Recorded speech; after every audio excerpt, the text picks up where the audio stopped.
Hey everyone, if you're a longtime listener, you might recognize this episode as one we did many years ago when we first read Dune by Frank Herbert on this podcast.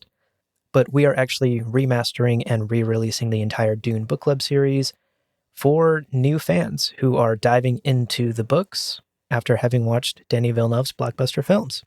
So whether you are a longtime fan and you're re-listening to this series, or if you're a new listener who just picked up the book for the first time and are looking for a spoiler-free guide through the world of Dune, we welcome you, and we're so excited that you're here. Thank you so much for listening. You accuse me of podcasting baseless suspicions? Baseless, yes. You'd meet this with your own podcast. Your life is compounded of podcasting, not mine, Thufir. Then you question my abilities. Thufir, I want you to examine your own emotional involvement in this. The Natural Humans and Animal without Logic Pro 10.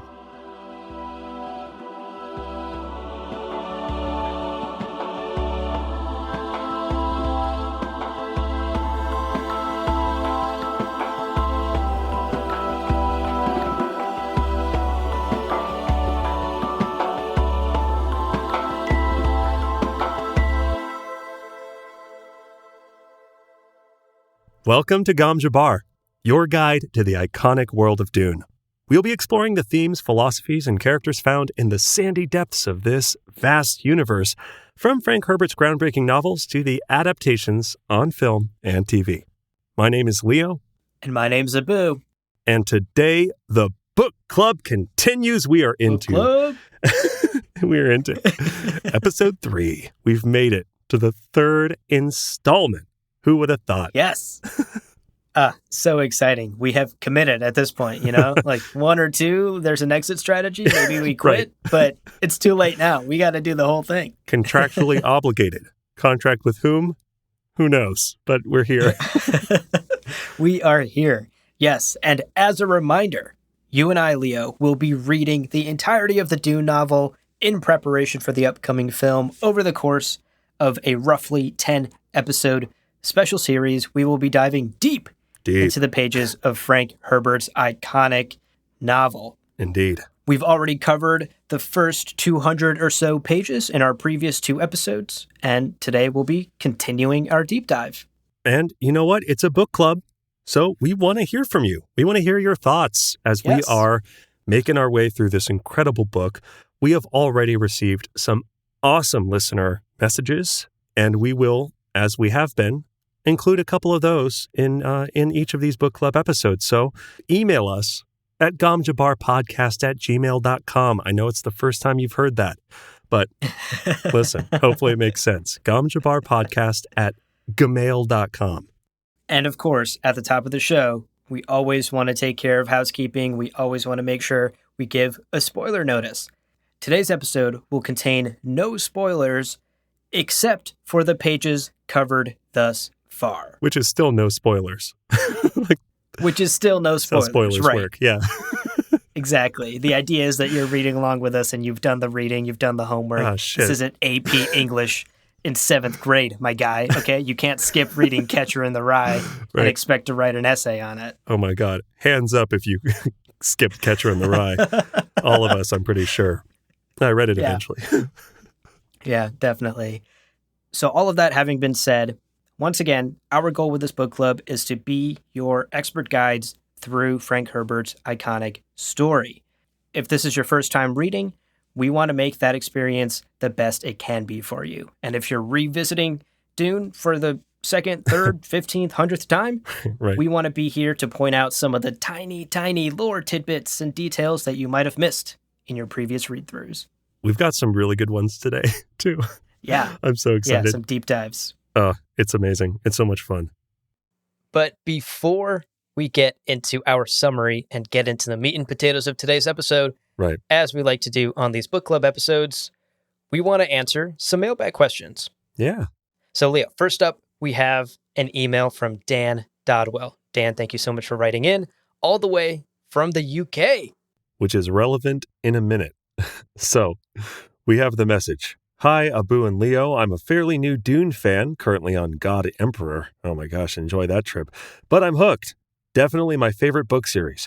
I can't believe it took until I was 40 to read it. I always heard it was a difficult read, which put me off. Where has Dune been all my life? I love the podcast, first-time podcast listener too, and hope you guys continue with the book club after book 1. Your review episodes of House Atreides are hilarious. I have no intention of reading it because it sounds dreadful, but it's great to know how attractive... That's the first time I'm reading this. But it's great to know how attractive each character is. So good. My favorite episodes, though, are the more deep dive ones, the Orange Catholic Bible, Holtzman, etc. On that note, how about an episode on the encyclopedia? Is it worth buying considering the hefty price tag on eBay these days? Anyway, just a shout out from the UK to say hi and let you know the podcast is great. Oh, and one last thing. In the UK, we'd pronounce Dune as June. Do I need to start calling it Dune? Keep up the good work. Ah, yes. Dune. June. Yes, my favorite book series, June. That's the month it is right now. Dan, thank you so much for the incredibly kind words. What a great email to get. That's why we do what we do. But to get to the question in that email, Dan asked us, Leo, whether or not we think it's worth it to buy the Dune Encyclopedia, considering how pricey it is these days on Amazon and on eBay. And just for those who aren't aware, I went ahead and did a little shopping around because I wasn't sure what the price tag these days is either. Yeah. It is anywhere from a measly $100 to $200 to more than $400 crazy on Amazon or on eBay. So we're talking massive price tag for the Dune Encyclopedia. And why is that? Well, it's been out of print for a long time. Yeah. No one's making new ones. And with Dune hype at kind of an all-time high recently, and especially as more projects are coming out and all this stuff, it is becoming a collector's item that, of course, as demand rises, so too does the cost of what is left if there is no supply. Exactly, yeah. That's capitalism 101, baby. Pretty soon it's going to be worth as much as spice itself. Oh my God. A handful of Dune encyclopedias could buy a house under Peel. Exactly. So, that having been said, to answer Dan's question, I want to kind of start with a caveat here. That is a lot of money. Yeah. $400 is a lot of money. And to be completely clear, I hope I speak for the both of us when I say that we don't necessarily feel fully comfortable telling someone what to do with $400 to $500 of their hard-earned cash. Unless it's spending it on the encyclopedia. Go for it. Do it. Do it. Just kidding. Okay, Just kidding. Clearly I only speak for myself here. So really all we can do is share our opinion of the encyclopedia, and we recommend everyone use their best judgment on whether or not to scoop up one of those very rare copies of the encyclopedia that are floating around the internet these days. So as huge Dune fans, we've gotten quite a bit of value from the encyclopedia, I would say. A lot of this podcast, in fact, many of our episodes on this very show are sourced from the encyclopedia, from all 700 pages of that massive, massive body of work. Right. But that having been said, you and I don't have one of those $400, $500 physical copies of the encyclopedia. Right. You and I, let's say, acquired a digital copy of the encyclopedia through other means on the internet. Esmar Tuick. Esmar Tuick hooked us up. Yeah. Exactly. The famous smuggler. But if you're interested in the encyclopedia and the deep knowledge it contains, just know that you absolutely can find digital copies out and about in that great big thing called the internet. Just wanted to caveat that if you are a first-time reader and you're listening to this book club, just so you know, the encyclopedia was written and published at about the same time as the 5th Dune book. So it does contain very, broad spoilers for the goings-on of the first 4 books. So just be aware. I would recommend get through the first 4 books, finish the first 4 books before you start idly leafing through either a PDF or one of these very expensive sought-after paper books. Yeah.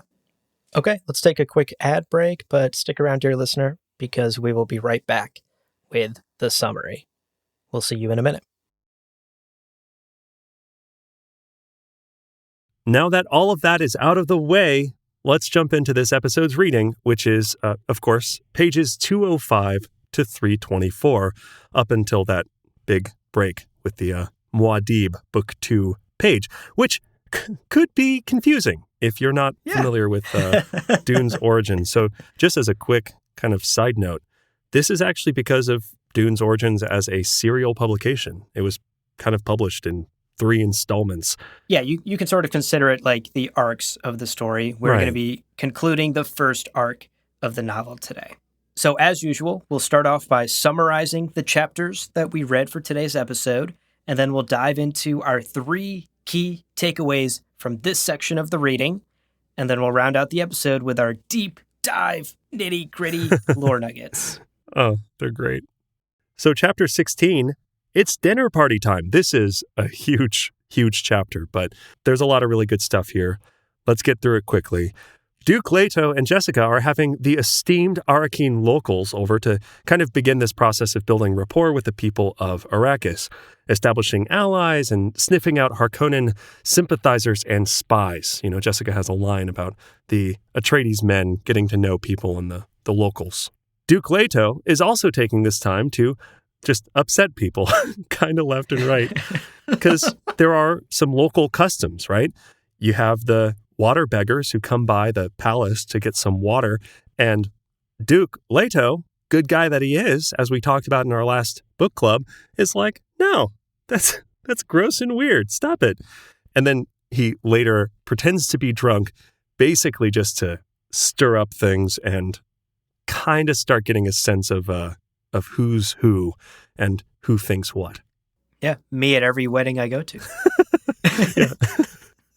We then meet kind of a fuller cast of Arrakeen personalities, and these are really the most locals that we meet thus far. Yeah. Tuik, the smuggler, Butte, the water shipper, a stillsuit manufacturer, a banker, family and friends of the above, and, of course, Dr. Kynes, the planetologist, the U-turn specialist who starts chapters hating people, ends chapters loving them.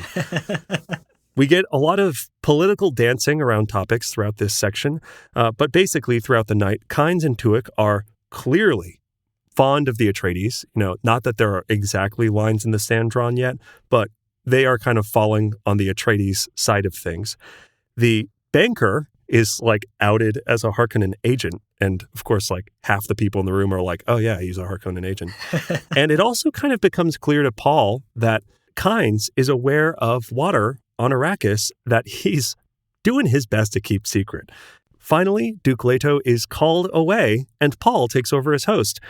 There is some kind of momentary tension, but generally, Paul demonstrates a great command of the room, and basically, there are some kind of veiled threats, some general tensions. You know, the guards have to get ready to act, but Jessica, Kynes, and Tuik all basically demonstrate that they're ready to jump to Paul's defense if they need to.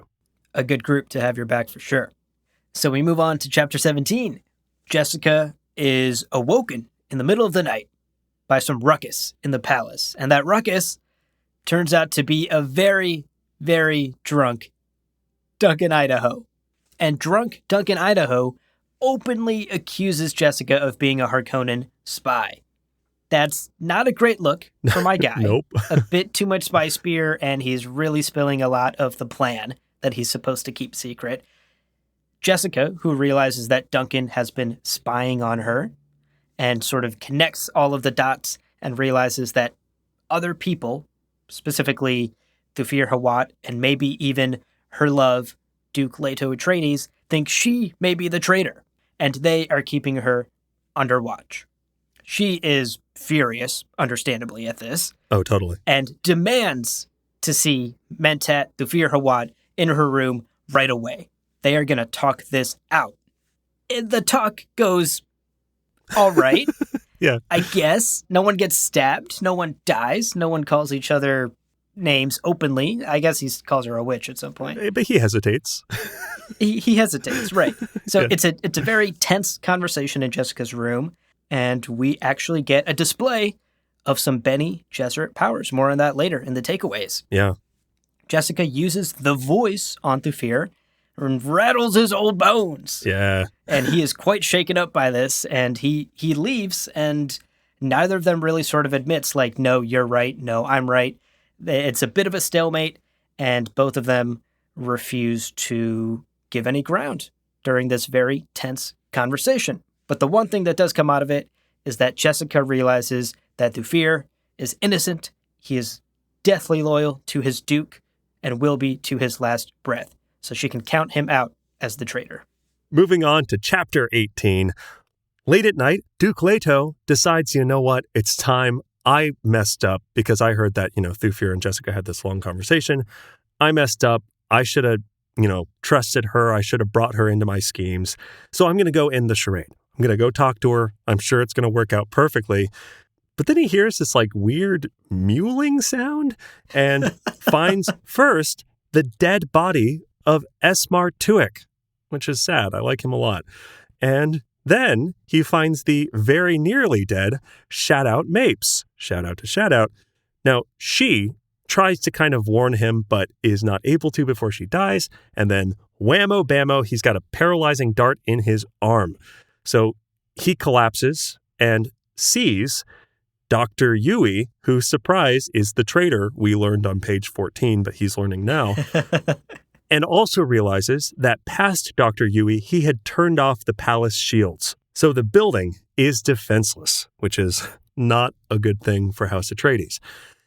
Yui basically tells Duke Leto of his plans within plans within plans. Yui will save Paul and Jessica from the Harkonnen attack, but in exchange, he's basically telling Duke Leto, listen, you're dead anyway. Let's try to take out Baron Harkonnen with your death. I'm going to put a tooth, and he says tooth 19 times. I'm going to put this tooth in your mouth. And when Baron is close to you, because he's going to get all close to you to brag and to kind of gloat, that's his personality. When he gets close to you, just bite down on this tooth. It's going to release this terribly poisonous gas. You're going to basically blow it at him. It's like terrible onion breath, and it's going to kill him. It's going to be great. Chapter 19. Jessica wakes up again. This is now 2 chapters where Jessica has woken up in the first paragraph. But this time, she is drugged and bound and gagged.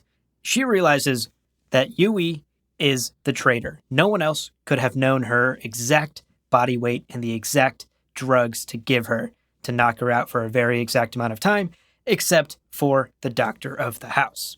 Right. Sadly, too little, too late, Jessica. Say, just in time. The Baron and Piter DeVry University arrive. So the Baron and Piter have a little conversation, and the Baron is playing some games here. He makes some empty promises to Piter. Tells him, hey, you can either have Jessica, like I promised you, or get this, I'll sweeten the pot a bit. You forget all about Jessica, and you rule Arrakis in my name. Piter thinks about it for a little bit, and then decides Arrakis greater than Jessica. Yeah. So the guards take Jessica and Paul, and the plan is to take them into an ornithopter that, note, Yui has prepared, Right. and to drop them off in the desert in a place that, note, Yui has told them to, and let them get eaten by worms or whatever happens in the desert. Basically, the idea is we don't want to know how, when, and where Jessica and Paul die, because we don't want the Emperor's truth-sayer to interview us and for us to have to reveal the truth. The less we know, the better. Yeah. So the guards take Jessica and Paul to the predetermined location in the desert and are about to drop them off when they get hilariously overpowered by Paul using the voice and Jessica's expert use of the voice as well, on top of an iconic Paul kick straight to the fucking diaphragm chest area that makes one guard's heart explode. Yeah. Explode from a kick. Absolutely wild. So once the guards have been dispatched and hearts have been exploded, Paul and Jessica break their bindings, and make a run for it because there is another ornithopter and it's approaching quickly. Bum, bum, bum. Who's in it? Stay tuned to find out. We'll find out soon. So, Chapter 20. A Sardaukar in a Harkonnen uniform, so again, this is the Imperial troop of the Emperor, takes Duke Leto's unconscious body from Dr. Yui and is totally an asshole the whole time. It's just a gruff jerk the whole time. He calls Dr. Yui traitor like 14 times, which is so much fun for Dr. Yui. And Dr. Yui reflects that this is, quote, a foretaste of how history would remember him. Nevertheless, in what would be an excellent level in a stealth video game, Yui sneaks the ducal signet ring into the Fremkit he stored away for Paul and Jessica in the ornithopter we actually just read about in the last chapter. And he gets away from the ornithopter, no one's the wiser, and he basically ends the chapter watching those palm trees burn. Next up, Chapter 21. Yeah. What a pivotal chapter. We finally get the meeting between Baron Vladimir Harkonnen and Duke Leto Atreides. Their meeting takes place after Yui and the Baron talk, and Yui realizes that his wife Wana is dead, and the Baron was lying to him. I don't know, my guy. I could have told you that at the start of the deal. I don't know that you had to go through all the trouble. Right. But he confirms it. And of course, the Baron betrays Yui, and Piter stabs him in the back. Yui falls like a plank and is out of the game. Indeed. Now, a very drugged Duke Leto is brought into the room and is face to face with his arch nemesis, Baron Vladimir Harkonnen.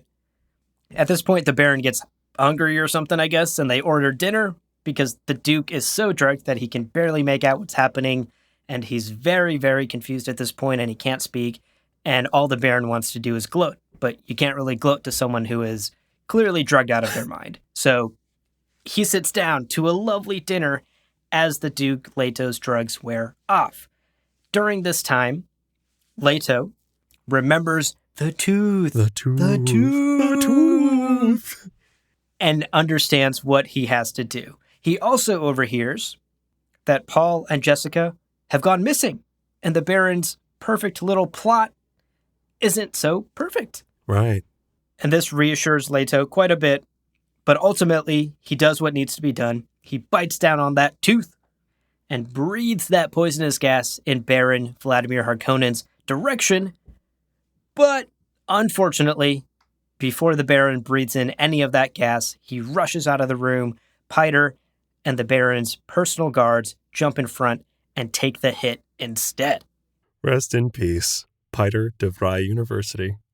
Into Chapter 22, final chapter in our section.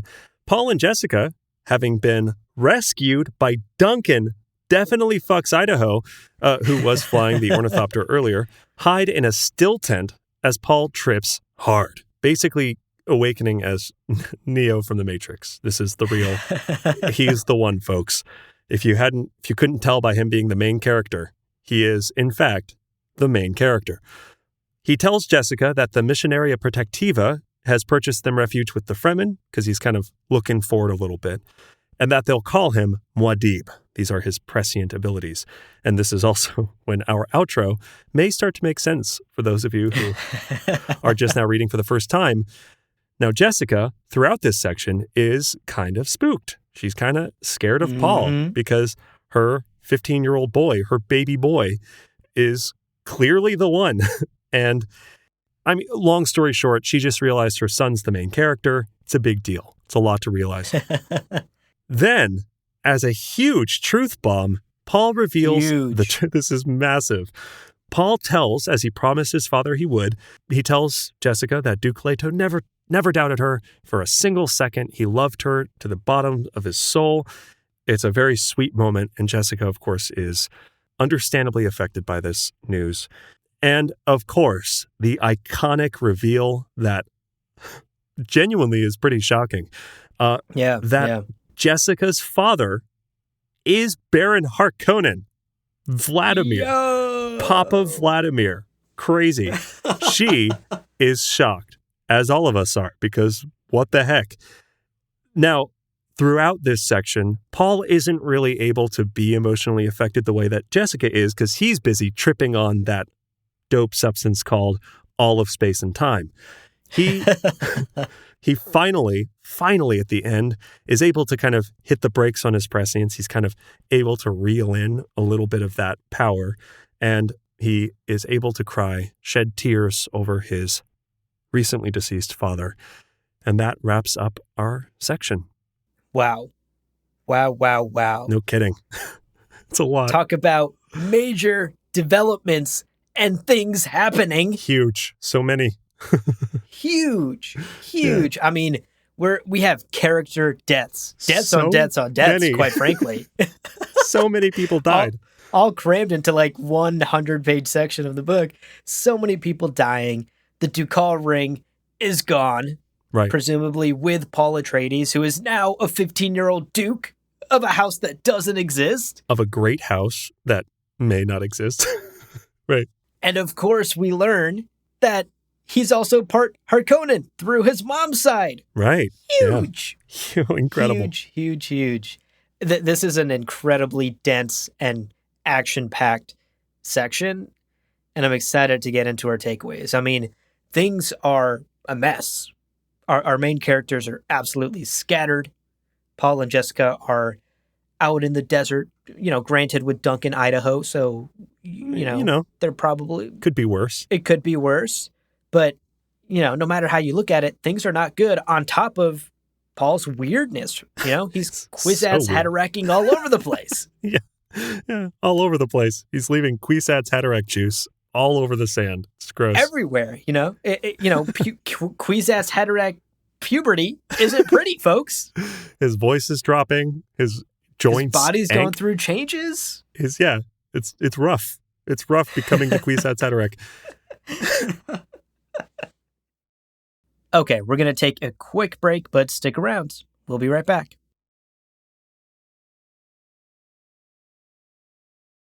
Let's talk about our three main takeaways before we get to finally nerd out about some incredible deep cut references. Yes, and takeaway number 1 is the Harkonnens have activated their trap card, folks. The plot has unfurled. The thing we knew was going to happen from chapter 2. Right, yeah. From over 200 pages ago, the plot that Baron Harkonnen clearly laid out for Feyd-Rautha and for us as the reader has finally come to fruition, and boy, is it messy. It is looking dire for our heroes, for our protagonists, for House Atreides.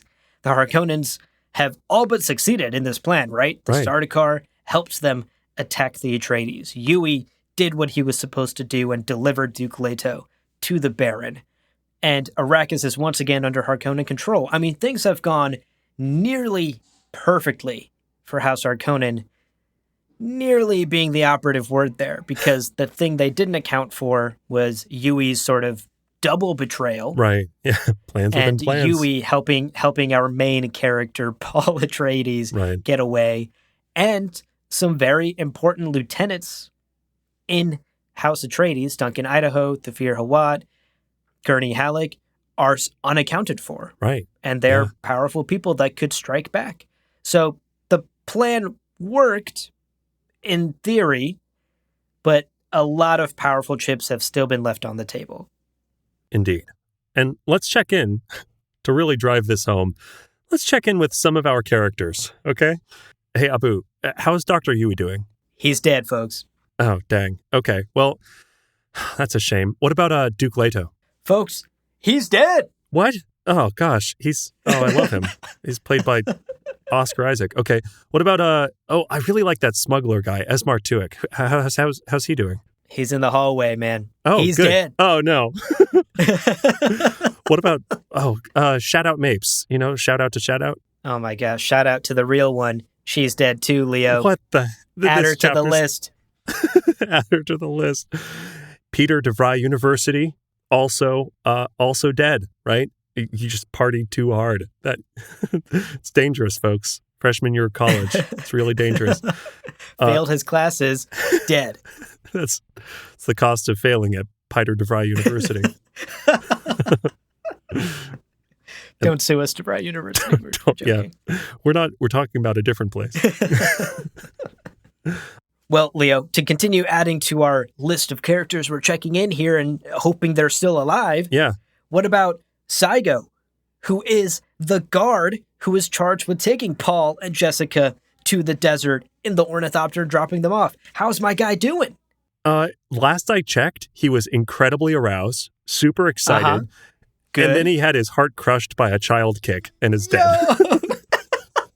Heart exploded, is dead. Wow. Yeah. Wow. What a brutal way to go. What about Thufir, our favorite old man who is also stubborn? Our favorite old podcaster, Thufir Hawat, he's not dead. Okay. Hey, that's good. So things are looking a little brighter now. Yeah. He's not dead, but he is MIA. We don't know where he is. We don't know what happened to him during the Harkonnen attack on the palace. At the moment, we don't have answers to these questions.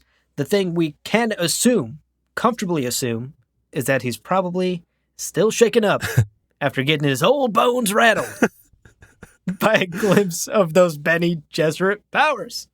It's got to be surprising. You live your whole life based on evidence, and then you're hit with a whole new fact that someone can just tell you to sit down, and you have no choice. You have to sit down. It's crazy. We got Dr. Kynes suspiciously missing in action, which is an amazing little aside. You know, Baron's like, I don't like that he's not here. Yeah, right. Like, where's the guy? Reminder, Kynes was supposed to also be helping. Oh, yeah. Against the Atreides. But as we talked about in the previous episode, quote, I like this Duke, he has a change of heart, and he's very pro-Atreides now. So it is extremely suspicious to the Baron Vladimir Harkonnen that Kynes is nowhere to be seen. Where's this guy that was supposed to be helping us? We also have missing Duncan Idaho. Well, not quite missing. Missing according to the Harkonnens. Duncan Idaho, loudest drunken town, all-around dope character, stranded in the desert with his new Duke, who is, reminder, 15 years old. I mean, able to crush a man's heart with a kick and clearly able to, ask adult questions and conduct himself maturely. Also the main character of the book, which is worth something. So, what a collection of characters, and most of them are dead. Most of them are dead. Ugh. So things are just simply not looking good. Not to mention, in an additional twist that I don't even know if we've heard about this yet, but Sardaukar dressed as Atreides. So Sardaukar, Imperial troops, dressed up as Atreides and then sacked the Arrakeen Bank, basically, which is crazy, to turn the guild against House Atreides, which effectively traps every single Atreides person on planet. No one can get off the planet. This is both a brilliant move and an absolutely savage move. I mean, oh my gosh. Talk about blocking an exit. You're really trapping them on this planet by doing that. Yeah, plans within plans within plans. I mean, clearly, the Baron Harkonnen didn't even tell Feyd-Rautha or us, the reader, the entirety of his plans within plans within plans. This bank attack is absolute genius. What a brilliant tactical move on his part. It's all around a very comprehensive plan to deal with just about everything except for Yui's ultimate allegiance and his conditioning, which proves the ultimate out for Paul and Jessica, who survive the plans. Right. As dire as things may look right now, we still have some hope, right? Yeah. I mean, Paul is alive. He's got the Duke Hall ring. Jessica's there to help him. They've got Duncan Idaho backing them up. And because of Yui's assistance with the ornithopter telling the Harkonnen guards where to go, including the Frem kit under the seat, putting that letter in there, sort of revealing the truth, all of that has set Paul and Jessica maybe not up for success, but definitely up for survival. Their odds of now surviving here in the desert are much better. And obviously, as Paul tells us, when his Kwisatz Haderach powers explode all over the place, Ew. we know that they are going to survive. They're going to find the Fremen people in the desert. And much of that is thanks to the work of Yui.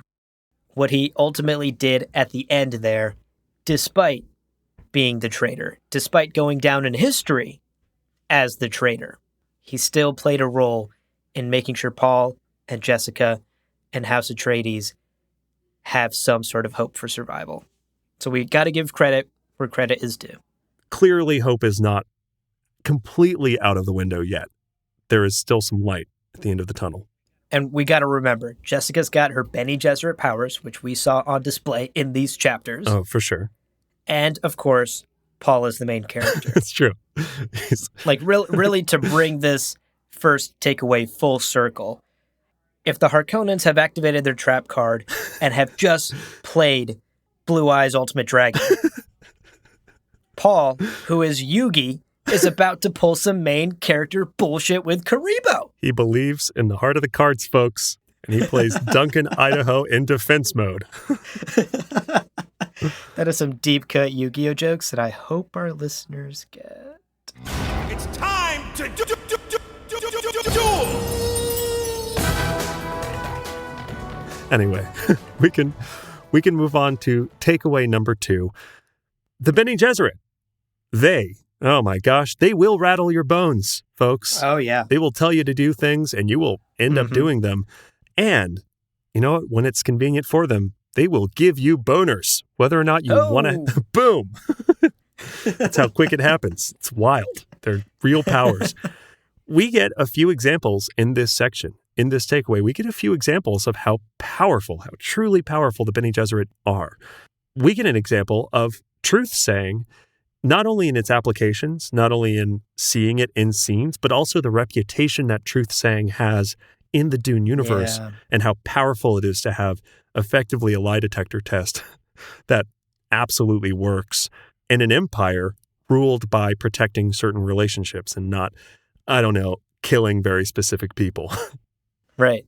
The Baron does not want to face a truth-sayer knowing what happens to Paul and Jessica, so he orders his guards to take care of it. He recognizes the dangers of a Bene Gesserit truth-sayer and what those powers mean. And in addition to that, we have other examples of truth-saying playing a part. I mean, you mentioned earlier Paul's sort of subtle abilities because he's been trained by his mother in the Bene Gesserit ways. Right. His subtle truth-saying abilities. He's asking these adult questions. He's perceptive at that dinner scene, just like Jessica. Yeah. Paul is able to pretty effectively suss out when people are lying. He recognizes that Dr. Kynes is hiding something at the dinner table. He recognizes that Dr. Kynes is lying about there being water on Arrakis. That's truth-saying, folks. No kidding. Not to mention, even Jessica in that room with Thufir, she recognizes immediately. She's like, oh yeah, he's totally innocent. She also uses this kind of awareness of details and this sussing out of people's characteristics at the dinner party, and she is really one of the first people to recognize the Harkonnen loyalist, which is the banker. And this is a quote from this chapter. Now, sitting at table with her son and her duke and their guests, hearing that guild bank representative, Jessica felt a chill of realization. The man was a Harkonnen agent. He had the Giddy Prime speech pattern, subtly masked, but exposed to her trained awareness as though he had announced it himself. So she's literally sitting there, and he's like, hello, I'm a Harkonnen agent. She's like, noted. Thank you, sir. Thank you for talking that speaks to her abilities. Yeah, absolutely. And what's even more incredible is that truth-saying isn't something inherent. It can be learned. Yeah, it can be taught. Like Paul has learned it from his mother. And another example, like Dr. Yui learned it from his dead wife, Wana, who was a Bene Gesserit, and through their marriage taught him some techniques of the Bene Gesserit, and he uses a subtle form of truth-saying when he comes face-to-face with the Baron Harkonnen. He uses that ability that his wife taught him to confirm that the Baron is lying to him, to confirm that Wana is no longer with us, and that the Baron has tricked him. Now, truth-saying isn't the only ability of the Bene Gesserit. We have examples of other abilities as well in this section. Right. This next one is actually this is just so wild. when Jessica wakes up and she's bound and gagged and trapped in the cellar, Right. the way she counts time to figure out how long she's been unconscious and how long it's been since she was captured is to count back her heartbeats. It's wild. Incredible. That is a wild way to measure time, but she does it, and that's because the Bene Gesserit train in something called the Prana Bindu control. Yeah. In essence, it is mastery, complete mastery over all parts of their body, the nerves, the muscles, even something as wild as controlling their metabolism, the Bene Gesserit can train themselves to do. And clearly it comes in handy if you're trying to count time. I would, if I could have one Bene Gesserit power, the ability to control my metabolism would be pretty great. Just literally have a beach body. People go, how'd you do that? I chose to. Prana Bindu, baby. Prana Bindu, baby. We also get a couple of good examples of the voice, kind of registered trademark pending. Here we really see its true power, right?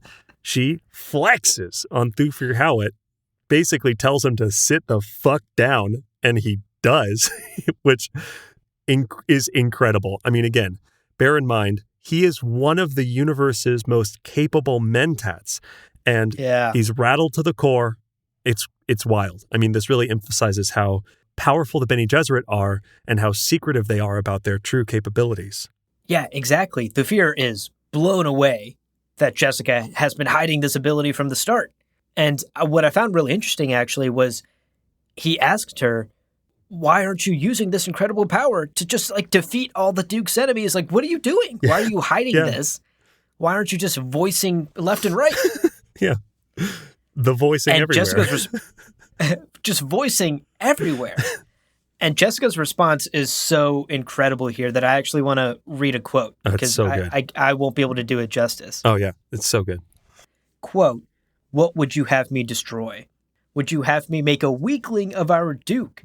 Have him forever leaning on me? Power's a two-edged sword, Thufir. You think, how easy for her to shape a human tool to thrust into an enemy's vitals.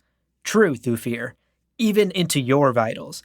Yet what would I accomplish? If enough of us Bene Gesserit did this, wouldn't it make all Bene Gesserit suspect? We don't want that, Thufir. We do not wish to destroy ourselves. Ugh. Amazing. So good. It makes sense. Amazing. You don't want everyone to know you have this incredibly overpowered ability, because then no one would trust you. And their whole thing is, as we've seen, they are not the empresses. They don't take over the empire. They stand at the side of the emperor. They stand beside Dr. Yui and beside Count Hasmair Fenring and, of course, beside Duke Leto Atreides. They're everywhere. Right.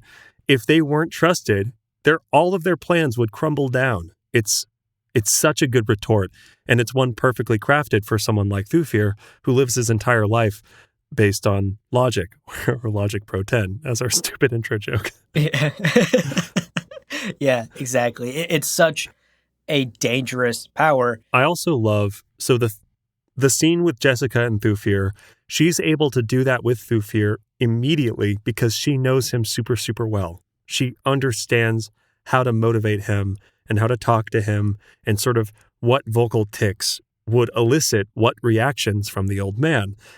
When we watch Jessica overpower the guards, she doesn't straight away go, stab yourselves in the chest, you idiots, because the voice isn't magic. This is not some supernatural power.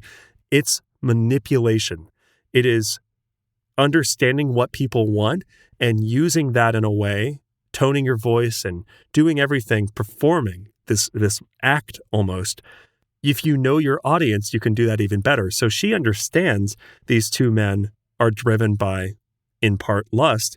So she goes, oh, don't fight over me, knowing that they're going to be like, oh, fuck, we should fight over. It's like, it's right. It's not magic. It's just manipulation made more powerful by knowing the person, which, of course, it all comes down to observing. Truly. And actually, Speaking of manipulation, Oof, yeah.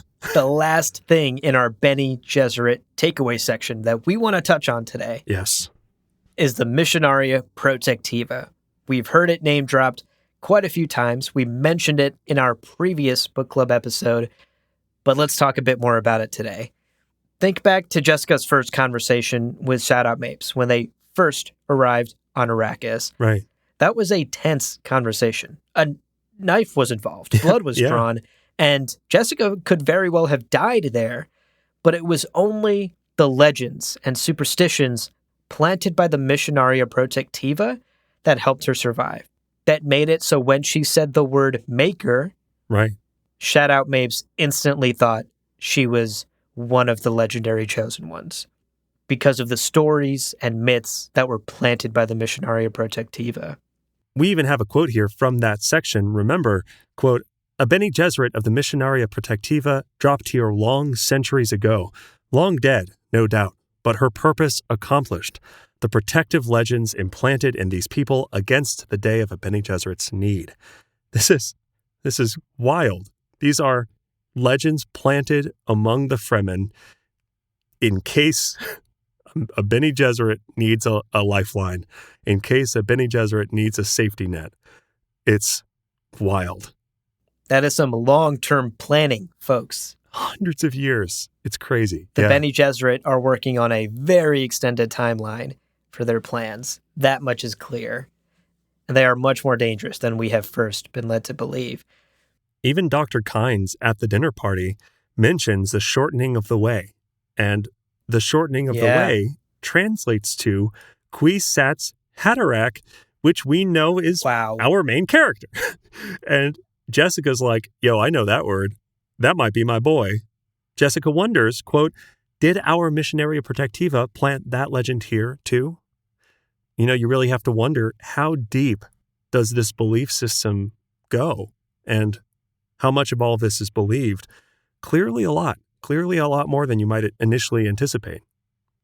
Yeah. The fact that Fremen natives, people that have maybe never left the planet Dune, are saying Bene Gesserit words, the shortening of the way. I mean, that is clear proof that the Missionaria Protectiva has been on this planet, have planted all of these Bene Gesserit myths and legends and superstitions in order to support a future Bene Gesserit that arrives, in order to make sure that someone like Jessica, once again, can say all the right words to a Fremen to make them instantly believe in her. And in fact, put her on a pedestal and believe that she's some sort of legendary figure. Even later on, when Paul and Jessica are in the desert, in the still tent, Jessica is reading from the Frem Kit the manual of the Friendly Desert. She's sort of perusing this book that's in the Frem Kit. Hilarious that title. Huey left them. Hilarious title. Friendly Desert. I disagree, sir. Coriolis storms. Sand that cuts metal. Friendly. Yeah. Good. 400-foot worms. Friendly. Yeah. They just want a hug, folks. They just want a 400-foot long hug. But you don't survive it. They do. That's the catch. But while she's reading this manual, Jessica thinks to herself, quote, "It reads like the Azar book," she thought, recalling her studies of the great secrets. Has a manipulator of religions been on Arrakis? End quote. Once again, manipulation, religion, superstition, myth, all of these tools that the Bene Gesserit use, all of these tools that they have in their toolkit. And as Paul peeks behind the curtain, not like 2 minutes later, and is looking at all of time and space, he says, quote, "The Missionaria Protectiva has bought us a bolt hole," right? Literally naming it for what it is. And Jessica at that moment's like, what the hell? How does he know about the Missionaria Protectiva? Right. Yo, like I taught him truth saying, but I did not tell him about that. Which, you know, is pretty, it's a good moment to know that she didn't teach him everything, right? She's like giving him the tool set, but maybe not all of the inner workings of the Bene Gesserit. But yes, no, I mean, again, speculation aside, Paul looks into time and space and goes, oh yeah, that Missionaria Protectiva is doing its job. We've got a safe place among the Fremen. Right. And that's our takeaway number 2. basically that the Bene Gesserit are much more powerful, much more manipulative, and a much bigger threat than first meets the eye. And I personally, I don't know how you feel about this, Leo, but I love that this makes Jessica into a powerhouse. Oh, yeah. Something that she really isn't in her first introduction to us in the book, right? At the start, she's really just the Duke's concubine, Paul's mother. She's just plays this sort of generic womanly motherhood role until really that scene with Thufir where we realize, oh shit. Yeah. Yeah. Jessica is formidable. She is dangerous and powerful and honestly one of the most self-sufficient characters in the entire book. No kidding. Yeah, she's one of the most powerful people we've met ever. It's wild. She really is very capable. It's a great way of putting it. She's very self-sufficient. Okay, let's round out our takeaway section with our final takeaway for today. Paul has awoken. Yeah, he has. That final chapter, my God, what a chapter to round out this section. Yeah. Paul, no time to mourn Atreides. We got to... Yes. He is all business. But, here's what we know from this chapter. His powers are starting to activate. Some of his powers are awakening in a way that he is not anticipating either. Now, this is probably due to kind of an accumulation of spice in his diet and also kind of the stress of escape and the, adrenaline of having to explode a man's heart with his feet. It's a lot. It's a lot for a young 15-year-old man, I remember the first time I exploded someone's heart with my foot. It was a big deal, an emotional day. Big deal. It's a pivotal moment in any young child's life. Yeah. We all remember that. So clearly his Bene Gesserit practices and his training as a mentat are part of his sort of awakening, right? He mentions noticing the ornithopter's movement and sort of putting together immediately that it is Duncan, Idaho. But he also says outright, he's not something the Bene Gesserit were actually expecting. Right. They were expecting this Kwisatz Haderach. He says he's not the Kwisatz Haderach, but something different. Now, this kind of reads to me as semantics. I think Yeah. This whole little section is him just saying, I'm the main character, but maybe you didn't quite know what you were getting. Right. And my understanding of this was that to the Bene Gesserit, the Kwisatz Haderach is something they control, right? Something they created. And this is essentially Paul's way of saying, I am not what you expected. I am not something you can control. I am something totally different. I am not your Kwisatz Haderach. But for all intents and purposes, he does have all of the incredible power that the Bene Gesserit were hoping to get from a Kwisatz Haderach. They were just hoping they controlled it. In this case, they don't. And he's also kind of taken aback by his own powers. He really, in this chapter, delivers this clear sense of he's not really in control of these prescient visions, these waking prescient dreams. He's not in control of this vast calculation that's happening in his mind. And at a moment that he's really wishing he could just mourn for his father, who died so recently, he is just caught in this very detached intellectual breakdown of what's going on. And it really is tragic. It's like, he's awakening as the one. He's leaving Kwisatz Haderach juice everywhere. But the whole time he's just wanting to have a quiet moment where he shares his mother's grief and pain. And he's completely incapable, at least for most of the chapter. Yeah, completely. And look, he proves that he is the Kwisatz Haderach to his mom. Right. By dropping, as we mentioned earlier, massive bombshells on her that no one should be able to know. On top of just knowing that the Missionaria Protectiva exists, right. Paul also tells his mother, hey, you're going to give birth to my sister, Saint Alia of the Knife, later on. And she's like, what? I have told nobody, and there's no way that I could physically be showing any signs of pregnancy. And in fact, she points out the only reason she knows she's pregnant is because of her Pranabindu training. She's 4 weeks pregnant. She is very recently pregnant. She's aware of this life growing inside of her. But you're absolutely right. She is not showing. This is so early. This is why it's so crazy. Right. And if that wasn't enough, Right, Paul right. goes the extra mile here. Yeah. And drops an absolute bombshell that, frankly, I still sort of viscerally remember the first time I ever read Dune and the first time this reveal happened. Right. I was just as blown away as Jessica is by this. He reveals to her that her dad, and reminder, she doesn't know her own lineage. It's been hidden from her entire life. Her dad is the Baron Vladimir Harkonnen. And it all just clicks into place for her. She starts to notice the genetic markers on Paul's face. She starts to think of her own genetic markers that prove that they have Harkonnen genes. What a way to pull the rug out from under your mom and prove that you are the Kwisatz Haderach. We also get, Paul mentions as he's gazing forward across this sort of handkerchief blowing in the wind that is space and time, he recognizes these two paths that he can take, that he kind of has some control over choosing.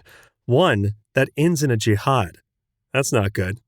And then the other path that contains actions, quote, that sickened him, which you got to wonder, what is that much worse than a jihad? Like that's got to be a pretty dark path. And genuinely in this chapter, it's unclear. It is unclear which path he's going to take, or if maybe there are other paths.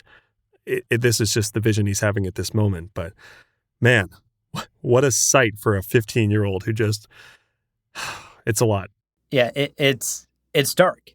And we start to recognize that these aren't exactly superpowers that our main character has. This is a burden.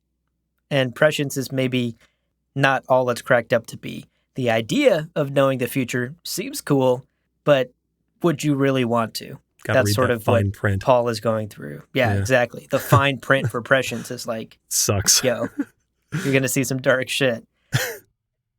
So those are our 3 takeaways, right? Yeah. We've got the Harkonnens activating their Yu-Gi-Oh! Trap card, basically winning, except for the fact that the main character survived. Damn.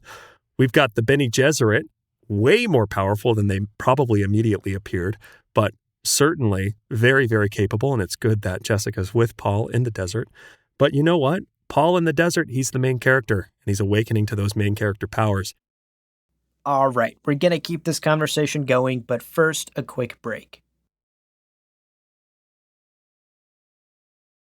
Let's now get to my favorite part, which is the deep cut, lightning round nuggets of just lore that is in the pages you just read that, unless you are as obsessive as me and Abu, may have passed you by. And if they didn't, let's just celebrate how cool they are. Let's get into it. And actually, to kick it off, Leo, I'm going to let you take this first nugget because you did the deep dive research on this one, and you were so excited about this. I can't take this from you. Thank you. I love it so much. So we have a reference to the Star Searcher and Flying Dutchman, Ampolleros. In her discussion with Thufir, Jessica muses that the Atreides men who are drinking, nervous, and afraid are, quote, like the men of the lost Star Searcher Ampolleros, sick at their guns, forever seeking, forever prepared, and forever unready. Ugh, such a good little quote. Now, these are one of those tiny little references that I want to do a whole episode on, but not only do we not have time, it's also just, there isn't much to it other than what I'm about to say. So I'll just try to make this as quick as is possible for me. And I am frustrated at Frank for mentioning cool stuff on every other page. So, from the terminology of the Imperium at the back of the book, the legendary Flying Dutchman of space, that's the entirety of the Ampolleros' legacy. But to elaborate, and this is especially if you don't know the tale of the Flying Dutchman, according to the Dune Encyclopedia, Ampolleros was a limited-range planetary cruiser that set out towards the Niuche system in 480 BG, which is about 10,000 years before Dune begins. This was pre-Spacing Guild travel, so it was a slog. This ship was a limited-range cruiser, and before they arrived at their destination, they came upon an abandoned ship. Ooh, spooky. The entire crew contracted from that abandoned ship something from the vessel and basically went crazy. They went mad. They got space sickness or something. They decide that all of civilization has been wiped out except for them by aliens.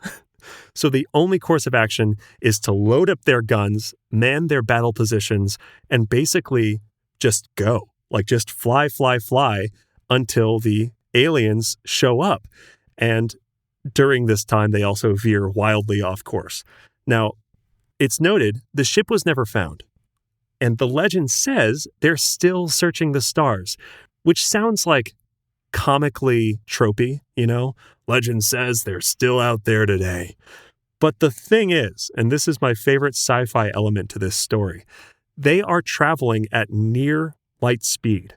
So as the Dune Encyclopedia puts it, quote, the time dilation effect of near light speed travel making the crew almost immortal. Oh my God. So these crazy people at their guns, ready to just battle aliens that don't exist, are nearly immortal as they zoom around space at nearly light speed. That's the Ampalaros, the one-word reference that Jessica makes, which I have now used to spend like 6 minutes of your life. You're welcome. Yeah. Now you know too much about it. And when Jessica says it in the movie, you can tell your neighbor at the theater. Hey. All about the Ampalaros, the Flying Dutchman of space. Oh, you're welcome. All right. Gom Jabbar. Amazing. That's science fiction at its best, folks. Yeah. All right. Our next lore nugget is something called Krimskell fiber. Yeah. Which, if you have listened to our ECAS episode, you know is from the planet ECAS. Yup. From the terminology of the Imperium, the definition for Krimskell fiber is, quote, the claw fiber woven from strands of the huffuf from ECAS. Knots tied in Krimskell will claw tighter and tighter to preset limits when the knot lines are pulled. End quote. So it's incredible that Jessica recognizes this, because if she had fought her bindings, they'd only get tighter. They'd only restrict her further. That's the special properties of Krimskell fiber. Right. Now, something fun to think about. We're certain, this is headcanon for me and Leah, but we're 100% certain this is true. Right. Krimskell fiber is most definitely used in vast quantities for various purposes on the sex planet of Gamont. Yep. And if you know, folks, then you know. More on that planet in a bit, too, as it turns out. Yeah. All right.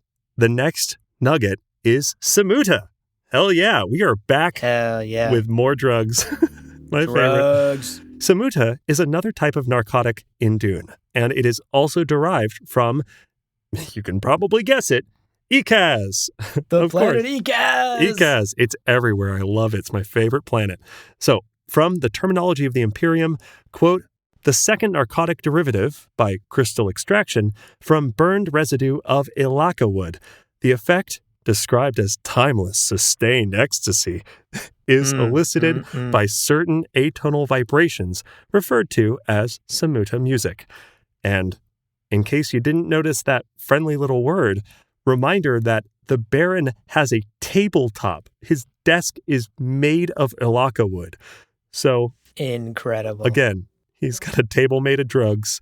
Wild stuff. Wild stuff. All right. I mentioned Gamont earlier. Let's talk about it. Indeed. The planet Gamont comes up in this chapter for, frankly, a horrible, horrible reason. Right. After the tooth incident, the Baron barely survives with his life. And at the end of that chapter, he decides he's hungry and he wants some entertainment. So he tells a guard to bring that young fellow they bought on Gamont to the Baron's quarters. And as we talked about in our Planets of Dune episode, Planet Gamont is a sex planet. Basically, yeah. From the terminology of the Imperium, quote, third planet of Nayushi, noted for its hedonistic culture and exotic sexual practices. Take me to Gamont, folks, is all I'm saying. Now I'm sweating for two reasons. Wow. Either way, it is absolutely disgusting that the Baron clearly Right. bought a young sex worker from Gamont and now uses them for their personal pleasure. It just goes to show how villainous and how awful Baron Vladimir Harkonnen truly is. Yeah. But speaking of him, we have our next nugget. The Baron Harkonnen as Jessica's father reveal is huge. I mean, again, it's massive. Huge. I remember the moment I read that the first time. And I think if you are reading it for the first time now, you can agree it's a big deal. But there is actually a hilariously heavy-handed hint about this on page 9 of the book. Gaius Helen Moheim basically studies Paul's features, and this is the excerpt. Quote, "The old woman studied Paul in one gestalten flicker. Face oval like Jessica's, but strong bones. Hair, the Duke's black, but with brow line of the maternal grandfather who cannot be named, and ellipsis, it continues." Folks, Wow. again, clearly maternal grandfather is going to be talked about. Again, this in retrospect is almost a heavy-handed hint. You know what? Or could be possible that Gaius Moheim is like, you know what? Paul's grandfather is clearly Voldemort. Oh, no. Cannot be named. Just don't. He who cannot be named. She's a huge Pottermore fan. What can I say? She's like super into it. Yeah, what a treat that you can only understand this type of foreshadowing on a reread of Dune. Oh, totally. Wild stuff so early on in the book, page 9. Crazy. All right, moving on to another book, actually, that's mentioned in these pages, the Azar book. Yeah. When Jessica is flipping through that manual of the friendly desert, which we disagree with. So friendly. I don't know what fucking idiot wrote this book, but a reminder that Jessica thinks to herself, quote, "It reads like the Azar book. Has a manipulator of religions been on Arrakis?" Yeah. Now, to get a true deep dive on the Azar book and to understand its history and place in the Dune universe, we highly recommend you check out our recent Orange Catholic Bible episode. Right. We deep dive into religion. We deep dive into the Orange Catholic Bible, which also mentioned many times in the pages we've read thus far. So if you're interested in learning more about that, there's a whole hour-long episode dedicated to just that. But basically, in summary, the Azar book acts like a roadmap for all of the religions that were incorporated into the Orange Catholic Bible. All of the ancient religions that presumably came from Earth and evolved as humanity exploded out among the stars and traveled deeper and deeper into space. And as spirituality and religion and beliefs evolved, the Azar book tracks those evolutions and points out where in the OC Bible certain religious text came from. It's the bibliography for the OC Bible. Right. Long story short, file all of this under a reference that you definitely probably won't catch the first time unless you are an avid listener of Gam Jabbar, the podcast. Yeah, let's go ahead and file the Azar book right next to Umpala Rose. Right. Under shit I didn't get the first time I read Dune. Right. No kidding. Oh my God. Well, Leo, we have done it again. Yeah. And quick, short episode. In fact, I got to admit to you that I had a vision that we'd get through this episode recording in one piece. Oh my God. And we have. Whoa. I had a vision we wouldn't. So I guess you're the Kwisatz Haderach and I'm Thufir Hawat, just getting shit wrong. Yeah, what a jam-packed episode. We are officially through the first arc of the book. Yeah. And on the next episode, we will be jumping into part 2, titled Muad'Dib. And so, for our next episode, be sure that you've read through page 420. I'm sure there's a joke to be made in there. Blaze it. Get that Samuda going. Up until the sentence, timeless sustained ecstasy. That's not the sentence. Up until the sentence, quote, "Now we are 73. Can't wait.